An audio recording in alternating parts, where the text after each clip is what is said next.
இருமணம் திருமணம். என்னங்க, கலக்கத்துடன் கணவனை அழைத்தாள் கீதா. ஏறக்குறைய அதே நிலையில் இருந்த குமார் மனைவியின் அழைப்பால் திரும்பினான். என்ன கீதா, எனக்கு ரொம்ப பயமாக இருக்குங்க. நம்ம ரிப்போர்ட் எப்படி இருக்குமோ? பயப்படாத, நம்பிக்கையோடு இருப்போம், நல்லதே நடக்கும். இந்த ஹாஸ்பிட்டல் நல்ல தரமானது தானே? பல பேரிடம் விசாரித்து தான் உன்னை இங்கே கூட்டி வந்தேன். 15-20 வருடமா குழந்தை பாக்கியம் இல்லாதவங்க கூட இந்த ஹாஸ்பிட்டல் வந்து சக்ஸஸ் ஆயிருக்காங்க. தைரியமாக இரு. பேசி கொண்டிருக்கும் போதே அவன் சட்டை பையிலிருந்து செல்போன் அழைத்தது. எடுத்து யார் என பார்த்தான். யாருங்க? என் மேனேஜர் தான்.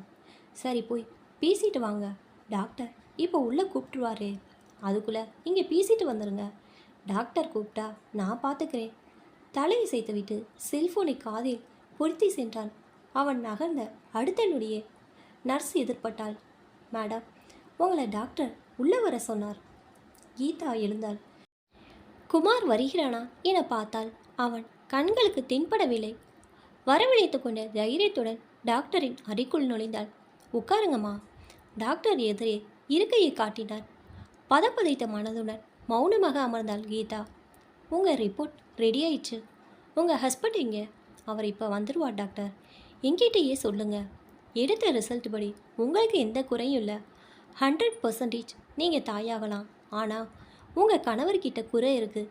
அதுவும் சரிப்படுத்த முடியாத குறையாக இருப்பது தான் வருத்தமாக இருக்குது. டாக்டர் சொல்வதை கேட்டு அதிர்ச்சியில் உடைந்து போய்விட்டாள். இறைவா, என்ன இது சோதனை? என் அன்பான குமாருக்கா இந்த நிலை? கல்யாணமான இந்த 5 ஆண்டில் என்னை எப்படியெல்லாம் தாங்கினார். ஒரு சின்ன சொல் கூட என்னிடம் அதிர்ந்து பேசியதில்லையே. குழந்தை என்றால் கொள்ளை ஆசை கொண்ட அவரிடம் எப்படி இதை சொல்லுவேன்? மனதுக்குள் பலவாறாக அரற்றியவள் தீர்மானமாக ஒரு முடிவுக்கு வந்தவளாக முகத்தை அழுந்த துடைத்தாள். டாக்டரை நோக்கினாள். சார், நீங்கள் எனக்கு ஒரு ஹெல்ப் பண்ணணும். என்னம்மா? அவளை பரிவுடன் கேட்டாள். குறை குமாருக்கு தான் தெரிஞ்சா அவர் இதை சத்தியமாக தாங்க மாட்டார், அப்படியே உடைஞ்சிருவார். அதனால் குறை உங்கள் மனைவிக்கு தான் அவர்கிட்ட சொல்லிடுங்க சார், ப்ளீஸ். கெஞ்சும் அவளை பரிதாபமாக பார்த்த டாக்டர், இது உனக்கு பிரச்சனை ஆயிடுச்சுன்னா அதே நேரத்தில் இதில் எங்கள் ஹாஸ்பிட்டல் இமேஜ் அடங்கியிருக்கேம்மா. உங்களுக்கு எந்த பிரச்சனையும் வராமல் நான் பார்த்துக்கிறேன். Please sir, please. கைகூப்பி அவளை வேதனை பொங்க பார்த்த டாக்டர், அழாதம்மா, நீ சொன்னபடியே செய்கிறேன். சற்று நேரம் அங்கு மௌனம் நிலவியது. மே ஐ கமெண்ட் சார்? குமாரின் குரல் கேட்டு இருவரும் கலைந்தார்கள். மனைவியையும் டாக்டரையும் ஒரு சேர பார்த்தவாறு இருக்கையில் வந்து அமர்ந்தான் குமார். சொல்லுங்க என்பது போல டாக்டரை பார்த்தான். டாக்டர் குரலை செருமியபடி ஆரம்பித்தார். குமார், உங்களுக்கு எதுவும் பிரச்சனை இல்லை. உங்கள் மனைவிக்கு தான் தாயாக சக்தி இல்லை. கீதா தலை குனிந்து அமர்ந்திருக்க குமார் கண்களை அழுத்தமாக மூடியிருந்தான். சற்று நேரம் மீண்டும் அங்கு அமைதி நிலவியது. அதன்பின் வந்த இரு தினங்கள் வீடு வீடாக இல்லை. என்ன சமைத்தார்கள், என்ன சாப்பிட்டார்கள் என்பதை அவர்களே உணர முடியாத எந்திரமாகிவிட்டார்கள். அழுத கண்களும் வீங்கிய முகமாய் கீதாவும் இறுகிய முகத்துடன் குமாரும் வெளியே எங்கும் செல்லாமல் வீட்டுடனே முடங்கினர். 3ஆம் நாள் காலை கீதாவை அழைத்தான் குமார். கீதா, இங்கே வரியா? கொஞ்சம் பேச வேண்டியிருக்கு. கீதா அவன் முன்பு வந்து அமர்ந்தாள். அவன் முகத்தை பார்க்கவே மிக வேதனையாக இருந்தது கீதாவிற்கு. பரிவுடன் அவன் கைகளை பிடித்து கொண்டாள். நான் உங்ககிட்ட பேசணும் தான் நினச்சேன். ஹாஸ்பிட்டல் இருந்து வந்த 2 நாளாக நாம் சரியாக பேசவே இல்லை. நீங்கள் எதை பற்றியும் கவலைப்படாதீங்க. இதை நாம் சேர்ந்து சமாளிக்கலாம். நான் இருக்கேன் உங்கள் கூட. நீங்கள் பழையபடி இருந்தால் அதுவே போதும் எனக்கு. என்ன சொல்கிறீங்க? அதை பற்றி பேச தான் உன்னை கூப்பிட்டேன். அம்மா கிட்ட ஃபோனில் எல்லா விஷயத்தையும் பேசிட்டேன். 2 நாளாக யோசித்து ஒரு முடிவை எடுத்திருக்கிறேன். அம்மாவும் குடும்ப வம்சம் என்னோட முடியக்கூடாதுன்னு நினைக்கிறாங்க. அதனால் பாதி உயிர் போனது போல் உணர்ந்தாள் கீதா. துக்கத்தை மெல்ல விழுங்கியவளாய், சொல்லுங்க அதனால்? குமார் அவளை நேரடியாக பார்ப்பதை தவிர்த்து எங்கே பார்ப்பது போல் பார்த்து பேசினான். அதனால் நான் வேறு பெண்ணை கல்யாணம் பண்ணிக்க நினைக்கிறேன். இன்னைக்கு சாயந்தரம் வரேன். வக்கீல் பார்த்து டைவர்ஸ்க்கு அப்ளை பண்ணலாம் சொல்லிவிட்டு விறுவிறுன்னு வெளியேறினான். நடப்பதெல்லாம் கனவா இல்லை நிஜமா? பைத்தியம் பிடிப்பது போல் உணர்ந்தாள் கீதா. உனக்கு ஏதாவது பிரச்சனை வரப்போகுதுன்னு டாக்டர் சொன்னது இந்த நேரத்தில் நினைவுக்கு வந்து மண்டையில் இடியை இறக்கியது. நான் ஒன்று நினைக்க தெய்வம் ஒன்று நினைத்து விட்டதே. குமார் மனம் உடையக்கூடாது என நினைத்து எனக்கு கூற என்ன சொன்னேனே. என் மேல் உள்ள அன்பினால் அவர் அதை பெரிதுபடுத்தாமல் உனக்கு நான் குழந்தை எனக்கு நீ குழந்தை என்று ஆறுதல் படுத்துவார் என்றல்லவா எண்ணினேன். அவரை பிரிந்து இனி எப்படி இருக்க போறேன்? அந்த நிலையிலும் கணவன் மேல் கோபம் வராமல் அவன் பிரிவை நினைத்து வருந்தும் தன்மேல் சுய பரிதாபம் கொண்டாள்.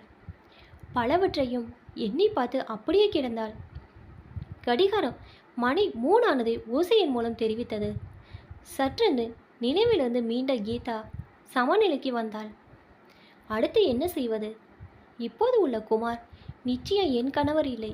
இது வேறு முகமூடி அணிந்த சுயநலக்காரன். இனி நான் முடிவு எடுக்க வேண்டிய நேரம் வந்துவிட்டது. என்னோட பொய்யால் இன்னொரு பெண்ணின் வாழ்க்கை பாதிக்கக்கூடாது. டாக்டரிடம் சென்று ரிப்போர்ட் வாங்கி மாமியாரிடம் பக்குவமாக எடுத்து சொல்லி முகம் அறியா பெண்ணின் வாழ்க்கையை காப்பதுதான் என் வேலை என தீர்மானித்து கொண்டவனாய் மருத்துவமனை கிளம்ப ஆயத்தமானாள் கீதா. மருத்துவமனை டாக்டரின் அறையில் அவருக்கு முன்பாக அமர்ந்திருந்தான் குமார். சொல்லுங்க குமார், என்கிட்ட ஏதோ பேசணும்னு சொன்னீங்க.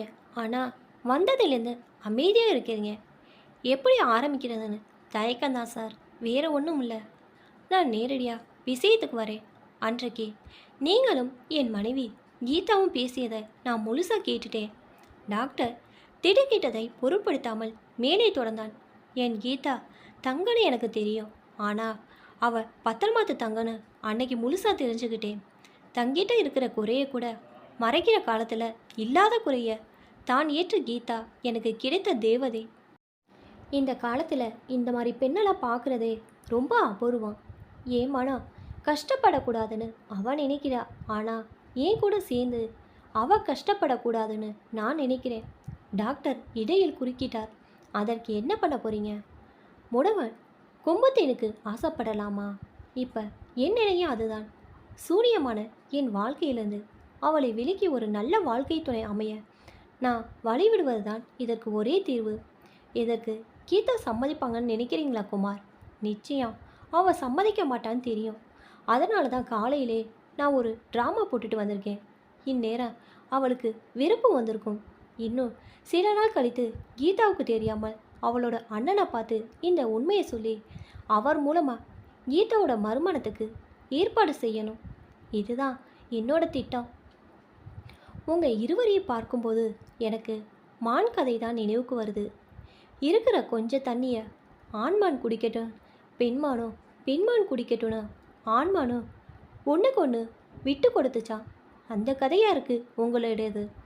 எங்கள் வாழ்க்கையும் இப்போ கதை மாதிரி ஆயிடுச்சு டாக்டர். இப்போ நான் உங்களை பார்க்க வந்ததே என்னோட மெடிக்கல் ரிப்போர்ட் வாங்கிட்டு போகலான் தான். அதை வச்சு என்ன பண்ண போகிறீங்க? என் கீதாவை பிரிஞ்சு என்னால் இருக்க முடியாது. ரொம்ப கஷ்டம். அவளோட ஞாபகம் வரும்போது இந்த ரிப்போர்ட்டை பார்த்தா எல்லாவற்றையும் மறந்து விடுவேன். சொல்லிக்கொண்டே சென்றவன் துக்கம் தாழாமல் அழத் தொடங்கினான். அவனை பார்த்து கொண்டிருந்த டாக்டரின் கண்ணு உரங்களிலும் நீர் கசிந்தது. இதை அத்தனையும் வெளியே நின்று கேட்டுக்கொண்டிருந்த கீதாவின் கண்களில் ஆனந்த கண்ணீர் மகிழ்ச்சியாய் கரை புரண்டோடியது. திரைசீலையை விலக்கி உள்ளே ஓடிய கீதா டாக்டர் இருப்பதையும் மறந்து குமாரின் மடியில் பொத்தன அமர்ந்து தன் இரு கைகளிலும் அவன் கழுத்தில் மாலையாக்கி, இதற்கு மேல் வேண்டாமே, இரு மனங்களின் திருமணம் உருவாக்க நல் இல்லறம். இப்போ தான் என்னோடய சேனல் ஃபஸ்ட் டைம் பார்க்குறீங்கன்னா சப்ஸ்கிரைப் பண்ணிக்கோங்க. பக்கத்தில் இருக்க பெல் ஐக்கனை ப்ரெஸ் பண்ணிக்கோங்க. அப்போ தான் நான் ஒவ்வொரு தடவை வீடியோ போதுமா உங்களுக்கு நோட்டிஃபிகேஷனில் வரும். தேங்க்ஸ் ஃபார் வாட்சிங்.